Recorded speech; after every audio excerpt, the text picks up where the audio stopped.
Jusqu'où peut-on aller quand on devient obsédé par une affaire criminelle? Aujourd'hui, on parle d'un film québécois glaçant et fascinant. On parle du film Les Chambres Rouges de Pascal Plante. C'est l'histoire de Kellyanne, une jeune femme obsédée par un tueur en série. Elle assiste chaque jour à son procès et ce qu'elle cherche, c'est pas la vérité, mais plutôt une vidéo interdite. Kellyanne est interprétée par la troublante Juliette Gariepi, qui joue une jeune femme mystérieuse, solitaire, complètement obsédée par ce procès. Ludovic Chevalier, joué par Maxwell McKay-Blocos, est le tueur en série en question. La vidéo secrète recherchée par Kellyanne, c'est une vidéo où on voit une ado se faire tuer.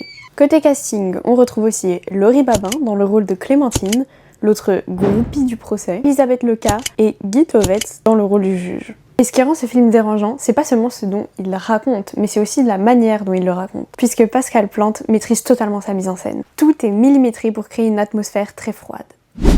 Le format d'image resserre le cadre sur les visages, enferme Kellyanne dans l'écran, on la suit de près sans jamais pouvoir vraiment la cerner, on est piégé avec elle. Les premières scènes sont baignées dans des teintes de bleu, calmes, presque éteintes, puis dès qu'on entre dans le tribunal, tout devient blanc, aseptisé, comme dans une salle d'opération. Et ce changement de décor, il nous fait sentir physiquement le malaise. Mais surtout, pourquoi le titre Les Chambres Rouges?